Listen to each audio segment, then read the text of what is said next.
Donald Trump کا پاکستان میں آنا اس کا مطلب یہ ہے کہ مڈل ایسٹ کے اندر پیس آئے گا. تو یہ اتنا بڑا ایونٹ جو ہے یہ پاکستان ہوسٹ کرنے جا رہا ہے, کب ایکسپیکٹیشن ہے کہ آنے والے اگلے چند دنوں کے اندر ہی کچھ میجر ڈیولپمنٹ سامنے آئیں گے. جس نے بھی دنیا میں اپنی پاور پروجیکٹ کی ہے اس نے مڈل ایسٹ کو بڑا قریب سے دیکھا.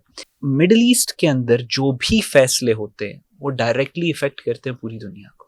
پاکستان یہ ذمہ داری ادا کر رہی ہے, کوئی ہرکولین ٹاسک جس کو کہہ سکتے ہیں, بہت مشکل اور بہت بڑا ٹاسک ہے اور یہ اللہ کے فضل کے بغیر پاسبل نہیں ہے. پاکستان کا army chief during war Iran جاتا ہے نیگوسیشنز, بات چیت, ٹاکس کے لیے. یہ پرسنل جو دلیری آپ کے اندر ہوتی ہے, جو آپ کے ڈی این اے میں شامل ہوتی ہے, یہ اس کی ایک ریفلیکشن تھی.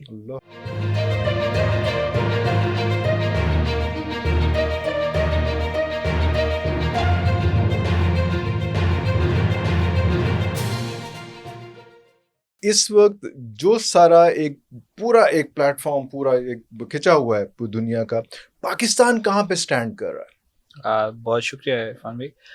دیکھیں پاکستان جو ہے وہ اس وقت to put it shortly centre پہ سٹیج کر رہا ہے اپنے آپ کو.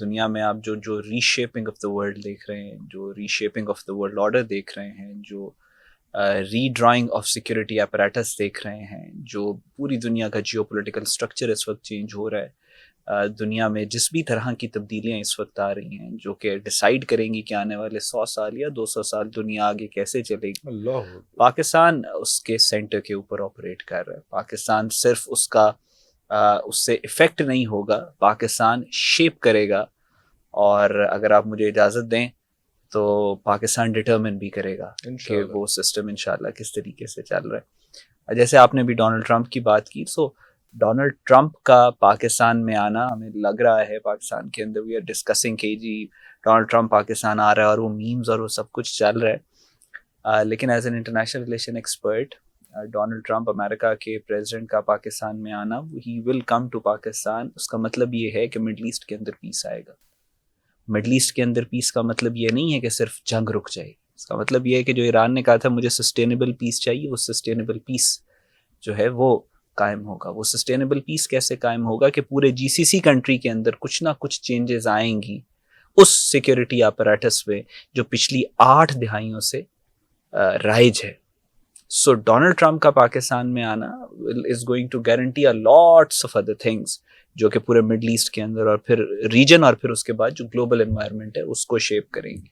اور اگین ان ساری چینجز کے بالکل درمیان میں اسلام آباد ہے پاکستان. ارے اللہ اکبر. تو آپ کب ایکسپیکٹ کر رہے ہیں ٹرمپ کا پاکستان میں آنا؟ اٹس ناٹ جسٹ ٹرمپ ایک ایسا ملک جو کوئی 47 ایئرز سے ایک دوسرے ملک کے خلاف تھا اور آپس میں ایک دوسرے کے ساتھ جو ہے وہ سینکشنز اور پتہ نہیں کیا کیا کچھ ہو رہی تھیں, اور وہ ایک موقع صرف یہ نہیں ہوگا صرف ٹرمپ آ رہے ہیں, وہ موقع ہوگا کہ آبویسلی ان کے بھی ایران کے بھی صدر آئیں گے اور دونوں آمنے سامنے بیٹھیں گے اور جو ٹریٹی سائن ہوگی وٹ ایور جو بھی سائن ہوگا وہ تو ہم دیکھیں گے. تو یہ اتنا بڑا ایونٹ جو ہے یہ پاکستان ہوسٹ کرنے جا رہا ہے, کب ایکسپیکٹیشن ہے؟ دیکھیں اس پہ میں اسپیکولیٹ نہیں کروں گا, لیکن وہ ڈونلڈ ٹرمپ نے خود بھی کہا تھا کہ وہ اگر کوئی چیزیں فائنلائز ہوتی ہیں سو ہی ول بی وزٹنگ پاکستان. سو آپ دیکھیں سیز فائر کی جو ٹائمنگ ہے, پھر اس کے بعد ایران کے ساتھ جو ہمارے معاملات جو نیگوسیشنز بات چیت, ابھی آپ نے دیکھا ہارموز اوپن ہو گیا, اس سے تقریباً 18 گھنٹے پہلے لیبنان میں سیز فائر اچیو ہو گیا. تو ایسا لگتا نہیں ہے کہ زیادہ دور ہے یہ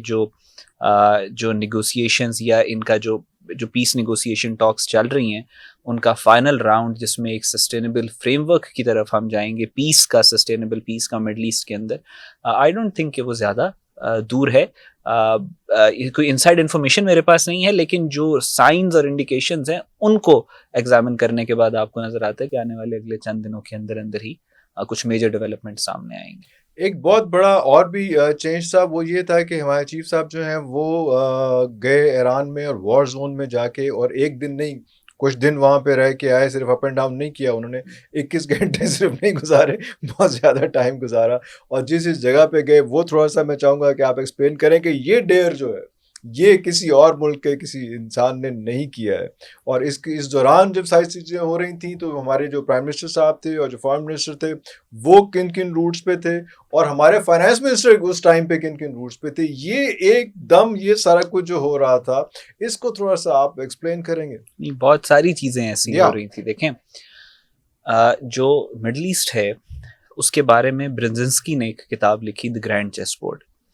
تو برنزنسکی یہ کہتا تھا کہ یہ یوریشیا ہے اور he presented a theory historical framework کے ساتھ کہ جس بھی قوم نے دنیا پہ حکومت کی ہے یا اپنی پاور پروجیکٹ کی ہے گلوبلی, اس نے ان ون فارم اور another اس نے کوئی نہ کوئی انفلوئنس ایزرٹ کیا ہے مڈل ایسٹ کے اوپر, یوریشین ریجن کے اوپر.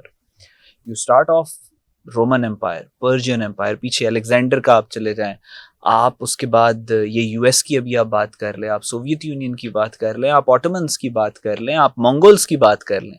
جس نے بھی دنیا میں اپنی پاور پروجیکٹ کی ہے اس نے مڈل ایسٹ کو بڑا قریب سے دیکھا. مڈل ایسٹ کے اندر پوری دنیا کا اسٹیک شامل ہے. There is a reason why Middle East is called cradle of civilisation. ساری تہذیبیں یہیں سے پنپی ہیں, یہیں سے پیدا ہوئی ہیں. سو مڈل ایسٹ کے اندر جو بھی فیصلے ہوتے ہیں وہ ڈائریکٹلی افیکٹ کرتے ہیں پوری دنیا کو. سو اب جو مڈل ایسٹ کے اندر یہ بات ہو رہی, جیسا میں اکثر بات کرتا ہوں جو انٹرویوز وغیرہ میں بھی, کہ یہ صرف سیز فائر کی بات نہیں ہے, جنگ رکنے کی بات نہیں ہے. جب ایران کہتا ہے کہ سسٹینیبل پیس چاہیے تو وہ کہتا ہے مڈل ایسٹ کا سیکورٹی فریم ورک تبدیل ہو. تو جب مڈل ایسٹ کا سیکورٹی فریم ورک تبدیل ہوگا تو وہ پھر ایک یا دو پلیئرز کا کام نہیں ہے, وہ ملٹیپل پلیئرز اس کے اندر انوالو ہوتے ہیں. کچھ سامنے آتے ہیں, فرنٹ کے اوپر آ کے کھیلتے ہیں. جیسے مثال کے طور پہ یو ایس ہے, بالکل فور فرنٹ پہ آپ کو نظر آ رہا ہے. کچھ پلیئرز ہوتے ہیں جن کا سٹیک بہت زیادہ ہوتا ہے, ہسٹوریکل سٹیک. اب کئی ہزار سال پرانا سٹیک ہے چائنا کا مڈل ایسٹ کے اندر, دا سلک روڈ اور وہ سارا. لیکن آپ کو وہ سامنے آ کے کھیلتا ہوا نظر نہیں آئے گا, وہ بیک گراؤنڈز کے اندر آپ کو نظر آئے گا. فرنٹ لائنر نہیں ہے. جی سی سی کنٹریز, بہت بڑے بڑے امپورٹنٹ اسٹریٹجک ممالک موجود ہیں جو ڈائریکٹ افیکٹ ہوں گے مڈل ایسٹ کے اندر والی ایکویشن سے, جو ابھی ہونے والی ہے, جو بھی حالات, جو بھی تبدیلی آئے گی اچھی یا بری, اس کے لیے وہ افیکٹ ہوتے ہیں. پاکستان آپ کے سامنے کے کس طریقے کا پاکستان رول پلے کر رہا ہے. آپ کا جو بالکل بیک گراؤنڈ میں گیا ہوا دشمن ہے, جو کسی وجہ سے اپنی وجہ سے بیک گراؤنڈ میں نہیں, has been pushed in oblivion, India isolated, اس کا بہت زیادہ اسٹیک ہے. اسرائیل کا بہت زیادہ اسٹیک ہے. یو ایس کا میں نے آپ کو بتایا بہت زیادہ, رشیا کا بہت زیادہ اسٹیک ہے, اور ملٹیپل ڈومینس کے اندر اسٹیک ہے. سو جب آپ یہاں پہ کسی فریم ورک کو میٹ کر رہے ہوتے ہیں نا, تو یہ اتنا کمپلیکیٹڈ کام ہے. There are so many layers کہ اس کو صرف سمجھنا ہی بہت مشکل. افغانستان بھی ہے. جی افغانستان بھی بالکل ہے. تو اس اتنی زیادہ لیئرز ہیں کہ ان کو سمجھنا ہی بہت مشکل ہے. چاہے جائے کہ اس کو آپ نے, ہر ملک اسی وجہ سے اپنی انٹیلیجنس کے اندر ایک اسپیشل مڈل ایسٹ ایکسپرٹ رکھتا ہے. یو ایس کی انٹیلیجنس جب آپریٹ کر رہی تھی مڈل ایسٹ کے اندر میں, تو there was مڈل ایسٹ کے اوپر ایکسپرٹس ہیں, مڈل ایسٹ کے اوپر پی ایچ ڈیز ہوتی ہیں, اور پی ایچ ڈی اسکالر بھی کہتے ہیں کہ میری صرف یہ لمیٹیشن ہے, آگے پیچھے جو ہو رہا ہے مجھے نہیں پتا کہاں پہ شیعہ کیا کر رہے ہیں, کہاں پہ سنی کیا کر رہے ہیں. ڈیوائڈز اتنے زیادہ انہوں نے بنائے ہوئے سارے.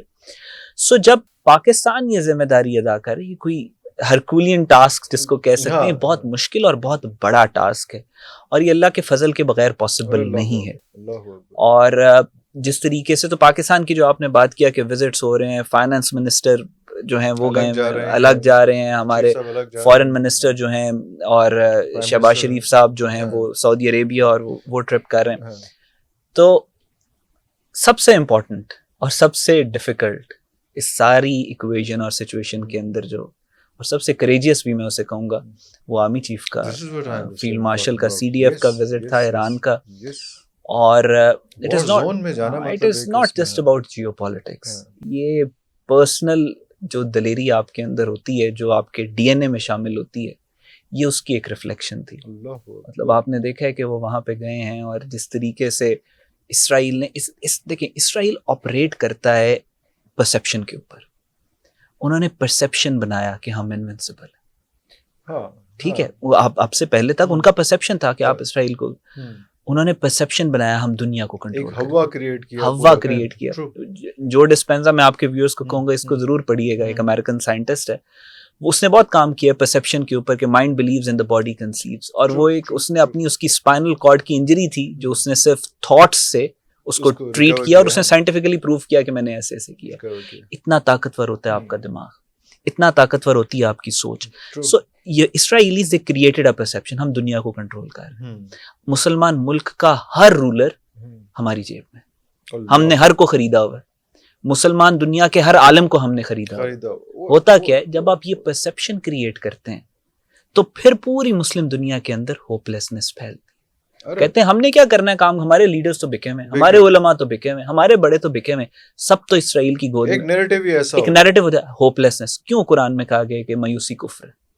سو یہ مایوسی کریٹ کرتے ہیں, یہ پرسیپشن کریٹ کرتے ہیں. آپ ہمیں تباہ نہیں کر سکتے. ہم دنیا, حالانکہ آپ دنیا کی تاریخ نکال کے دیکھیں, پچھلے 1400 سال کی مسلمانوں کی تاریخ نکال کے دیکھیں, 70-80 سال ہوئے ہیں کہ اتنے پاورفل ہوئے ہیں. بالکل صحیح. ورنہ تو خیبر سے لے کے اب تک مسلمان ان کے ساتھ کس طریقے مسلمان کیسے, اور کیسے ان کو ٹریٹ کرتے تھے, کیسے ان کو ٹریٹ کرتے تھے, ان کو ان کی اوقات میں رکھتے تھے. سو انہوں نے یہ پرسیپشن کریٹ کیا کہ ہم مروا دیں گے, ہم یہ کر دیں گے, ہم تباہ کر دیں گے. اور وہ پرسیپشن جو ہے ان کا, اسرائیل از the only country in the world that draws its legitimacy from information domain.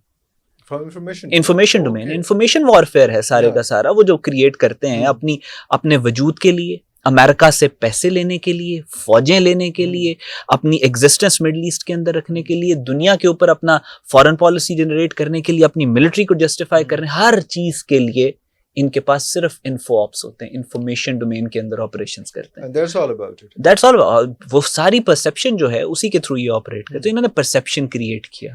Iran کے اندر شہادتوں پہ شہادتیں, قاسم سلیمانی سے شروع ہوئے, اس کے بعد فخری زادے سے لے کر پھر اسماعیل ہانیہ کہاں تک, اور اب انہوں نے سپریم لیڈر کی شہادت تک. دے کریٹڈ اے پرسیپشن, اور اس میں باقاعدہ انہوں نے فزیکل انویسٹمنٹ کی کہ جو ہمارے خلاف بولے گا اس کا ہم یہ حال کریں. اور اس انفارمیشن ڈومین کے اندر پاکستان کا army chief during war Iran جاتا ہے, نیگوسیشنز, بات چیت, ٹاکس کے لیے.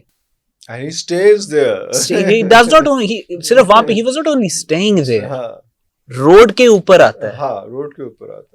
ٹھیک ہے, اور ساتھ اپنے فارن منسٹر کو لے کے, اور پھر جب باڈی پوزیشن کو آپ مانیٹر کریں جو ایکسپرٹس ہیں, ایک رتی برابر آپ کو خوف نظر نہیں آئے گا, چہرے پہ مسکراہٹ ہے, ٹھیک, اور وہ بھی نیچرل. اور ان لوگوں سے جا کے ملتا ہے جو لوگ موسٹ وانٹیڈ ہیں باقی دوسری سائیڈ کے لیے, تو اسرائیل کے لیے, اور یہ اور جاتے ہیں اور دلیری کے ساتھ. ٹھیک ہے. سو یہ ہسٹورک ایونٹ تھا. مطلب آپ نے خود دیکھا کہ جنگ اور سیز فائر اور ساری چیزوں کی ساری لائم لائٹ جو تھی وہ چیف کے وزٹ پہ چلی گئی. کیوں چلی گئی؟ کیونکہ یہ ایک ہسٹورک چیز تھی. وداؤٹ اوورٹ کانفرنٹیشن آپ نے جو سالوں کا اسرائیل کا پروپیگنڈا, سالوں کا ان کے انفو آپس, سالوں کی ان کی پرسیپشن, اور یہ صرف انفو آپس وہ نہیں ہے جو میڈیا تک رہتے ہیں, وہ اپنی جو فزیکل کائنیٹک امپیٹس ہے وہ انہی انفو آپس سے وہ کرتے ہیں, اور اس کو جا کے بریک ڈاؤن کرنا, دس از بگ. ٹھیک ہے, یہ دس از ہیوج ایگزیکٹلی. سو یہ ماشاء اللہ, اور یہ possible again I would say کہ یہ اللہ کے فضل کے بغیر پاسبل نہیں. یہ بڑی خاص چیزیں ہیں جو ایونٹس جس طریقے سے ہو رہے ہیں, جس طریقے سے پاکستان کی ایئر فورس نے ایران کے ڈیلیگیشن کو اسکارٹ کیا واپس ایران کے اندر سے, تو یہ اللہ کا خاص فضل ہے اس قوم کے اوپر, اس ملک کے اوپر, ہم سب کے اوپر, کہ یہ اس طریقے سے چیزیں جو ہے وہ پوزیشن کر رہی ہیں.